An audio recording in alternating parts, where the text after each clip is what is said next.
Oi, oi, oi, eu sou Mércia Galdino, esse é o canal Raízes no Secreto e hoje nós vamos falar sobre jejum e propósito.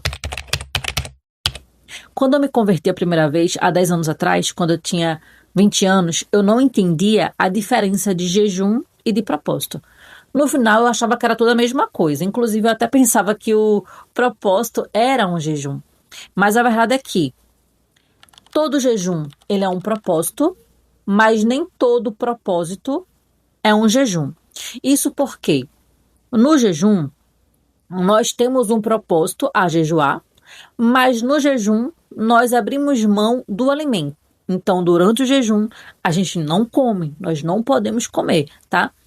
Podemos beber água, mas não podemos comer, certo? No propósito, nós abrimos mão por um propósito, mas não necessariamente deixamos de comer, sabe? Nós abrimos mão de alguma coisa. Então, eu posso fazer um jejum parcial, que é, por exemplo, eu vou jejuar brigadeiro, eu vou jejuar doce, ou então eu vou fazer um propósito com rede social, aí eu vou jejuar a rede social, sabe? Ou eu vou jejuar Netflix e por aí vai. Então, no propósito, nós abrimos mão, abdicamos de coisas, situações, de momentos, de pessoas, enfim. E no jejum, nós abdicamos do alimento, tá? Então, essa é a diferença do jejum para o propósito. E quando nós jejuamos ou quando nós fazemos o propósito, tá? Na Bíblia tem algumas passagens que falam que as pessoas jejuam em momentos de guerra, vou dizer assim, em momentos de desafio. Então você pode jejuar em um momento de desafio, tá passando por um desafio, quer se aproximar do Senhor, quer estar sensível à voz dele, aos direcionamentos dele. Então você faz o jejum para pedir força, para pedir esse apoio a Deus, né? E esse jejum vai te deixar mais sensível à voz do Senhor, de fato, aos direcionamentos, né? E esse jejum vai ser feito com esse propósito de você buscar força em Deus, ou você pode fazer um jejum por amor. E esse jejum por amor não precisa necessariamente você estar passando por algo difícil, mas você quer apenas se aproximar de Deus, quer aumentar a intimidade com o Senhor. Então você jejua por amor, né? Você jejua para poder ter um entendimento melhor da palavra, você jejua para poder conseguir ouvir melhor a voz do Senhor, para ter experiências com o Senhor, né? Então esse é o jejum por amor, tá? É muito normal jejuar, em questão de jejuar por amor, né? Jejuar para entender melhor a palavra, para conseguir interpretar melhor. E não só interpretar a nível intelectual mesmo, eu estou lendo e pelo intelecto estou compreendendo, mas jejuar para você entender o que está nas entrelinhas. Aquilo que só o Espírito Santo poderia te mostrar de fato, que vai além do intelecto. Na Bíblia não tem nenhuma passagem que fala que nós devemos jejuar como se fosse uma lei, por exemplo. Não tem nenhuma lei, né? Nenhum direcionamento que diz que é obrigatório jejuar. Mas tem um apontamento. E eu trouxe para vocês aqui. Eu estou com a Bíblia aqui aberta, né, no meu tablet. Então, nessa parte, né, no versículo 14 do livro de Lucas, é Lucas? Mateus, desculpa, gente. Do livro de Mateus, os discípulos de João Batista vai questionar Jesus. E ele fala o seguinte: por quê? Nós que somos discípulos de João Batista e os fariseus jejuam muito, mas os seus discípulos não jejuam. E aí Jesus fala o seguinte: vocês acham que os convidados de um casamento podem estar tristes enquanto o noivo está com eles? Claro que não. Mas chegará o tempo em que o noivo será tirado do meio deles, então aí sim eles vão jejuar. Ou seja, não tinha por que os discípulos jejuarem ali enquanto Jesus estava presente, né? Até porque se o jejum é uma ferramenta espiritual para se aproximar, para se achegar a Deus, para diminuir a distância, né? Potencializar ali a intimidade com o Senhor, de fato se aproximar, gerar essa intimidade, não tem por que enquanto Jesus estava com eles, Jesus estava com eles, eles jejuarem. Logo, quando ele se saísse do meio deles, aí sim a gente deveria jejuar, tá?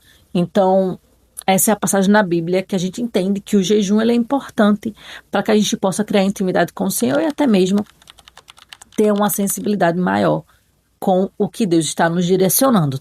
E o que não fazer durante o jejum. Eu vejo que algumas pessoas acabam falando que o jejum não funciona com elas. Né? Elas falam que jejuam, jejuam e jejuam, mas nada acontece, não consegue ouvir o Senhor, não consegue ter retorno e por aí vai. Só que muitas vezes esse jejum está sendo feito da forma errada. Eu vou chamar só de jejum, mas eu estou englobando tudo, tá? O jejum e o propósito. A gente precisa entender que nós precisamos preparar um ambiente externo, tudo que está ao nosso redor, e um ambiente interno, para fazer esse jejum. De nada adianta começar um jejum, entregar o jejum a Deus e você viver durante aquele momento de jejum de qualquer jeito. Claro que algumas pessoas, enquanto estão de jejum, né, iniciam o jejum e vai ler a palavra, vai estar em meditação. Só que às vezes você não consegue fazer isso. Pode ser que você esteja trabalhando, pode ser que você esteja com outras atividades e entregou o jejum e naquele período que está fazendo o jejum, você está vivendo ali sua vida normal, né? Então você não consegue, por exemplo, estar no trabalho e lendo a Bíblia. Você precisa cumprir com as suas obrigações do seu trabalho. Mas isso não significa dizer que você vai se desconectar do jejum. Por isso que nós precisamos preparar o ambiente externo e o ambiente interno. Entende? Então, como é que a gente prepara o ambiente externo? Nós colocamos louvores, nós lemos a Bíblia, nós observamos o nosso comportamento. Então, estou em jejum, eu não vou ficar xingando o filho, o cachorro, a amiga. Eu não vou entrar em assuntos que não vão me santificar, entende? Eu não vou ficar falando palavras torpes. Eu acho que é torpes que fala, né? Torpes, enfim, vocês entenderam, palavras que não vão agregar em nada. Eu não vou ficar falando palavrão, eu não vou ficar xingando, enfim, eu não vou ficar me comportando de uma forma que não vai me edificar. Eu vou estar atenta a tudo que eu estou fazendo ao meu redor, tá? E como é que a gente prepara o ambiente interno? É de fato vigiando, né? E como é que a gente vigia? É estando presente no aqui e no agora. É colocando a nossa mente atenta no aqui e no agora. E em oração com o Senhor, né? Em oração a Deus.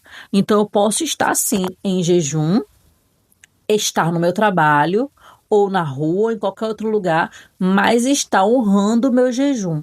Estar com o meu interior preparado. Então, de nada adianta fazer jejum se você não está atenta aos seus comportamentos, se você não prepara seu ambiente interno e seu ambiente externo. Eu, particularmente, eu gosto muito de colocar louvores, consumir conteúdos que vão me agregar, vão me edificar, vão fortalecer a minha fé. Então, eu gosto de colocar alguns podcasts, né, que vão falar sobre a minha fé, que vai me edificar. E o mesmo serve para o propósito. Só que no propósito, tá? Como é um sacrifício diferente, a gente precisa sim estar ligado aos céus, mas principalmente ligada à tentação de quebrar o propósito. Então, por exemplo, eu não posso comer doce. E aí, eu acho, né, particularmente, muito mais difícil fazer um propósito do que fazer um jejum. Porque no jejum, eu já corto tudo e pronto, já cortei, né? Eu só tenho que estar atenta para não esquecer do meu jejum. No propósito, ele é parcial. Então, por exemplo, se eu abro mão do doce e eu estou me alimentando normalmente, é muito mais fácil de esquecer. Então, eu preciso estar muito mais atenta para não me distrair e quebrar o meu propósito. Na Bíblia, não tem nenhum direcionamento sobre quanto tempo, né, quantas horas e em como fazer isso. Mas você pode definir o teu tempo de jejum ou o teu tempo de propósito. Como é que eu faço?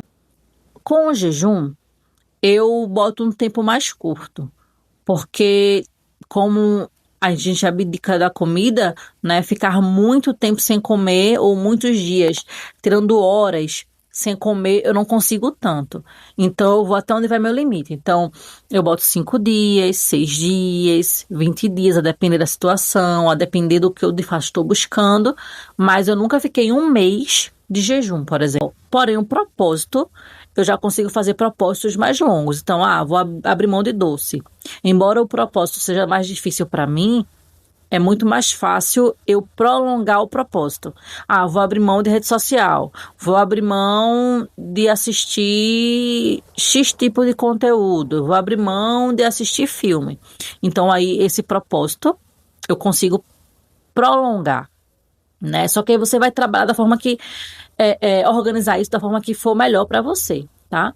Então, eu prefiro o jejum com um tempo mais curto e um propósito com um tempo mais longo. Antes de iniciar o jejum, eu sempre oro e entrego a Deus o jejum. E quando eu interrompo o jejum, eu faço a mesma coisa. Então, por exemplo, suponhamos que meu jejum é de 6 da manhã até as 6 da noite. Então, eu oro às 6 da manhã entregando e eu oro às 6 da noite também entregando esse jejum. É assim que eu faço. A mesma coisa com o propósito. Só que o propósito eu não entrego todos os dias. O jejum eu entrego todos os dias porque tem hora para começar e hora para acabar. O propósito não. O propósito, como só tem um momento de iniciar e um momento de acabar, então eu só oro na hora que eu entrego o propósito e depois eu só oro na hora no caso de entregar o propósito, é na hora de entregar na finalização, sabe? Porém, eu não esqueço do propósito, né? Todos os dias eu estou orando ali, colocando em minhas orações esse propósito em si. Bom, é isso. Eu acho que eu passei todas as informações aqui. Eu tenho uma colinha que eu fiz, né, para não esquecer de nenhum ponto. Só que a colinha está no meu WhatsApp. E eu tô gravando com o meu celular, então eu não consigo olhar no meu WhatsApp essa colinha. Mas eu acredito que tudo que eu precisava passar eu passei aqui. Se por um acaso não for suficiente ou ficar faltando alguma coisa, ou eu gravo outro vídeo ou eu gravo uma parte 2, tá bom? Mas é isso, eu espero que esse vídeo de alguma forma tenha edificado a sua vida. Compartilha com mais uma mulher e se inscreve no canal, que você vai estar me ajudando a crescer esse canal. O canal é bem pequenininho, eu acabei de criar o Crei do Zero, né? Então, assim, as pessoas que estão chegando pouco a pouco, tá sendo para mim uma alegria muito grande e eu espero que você se inscreva também, tá? Até o próximo vídeo.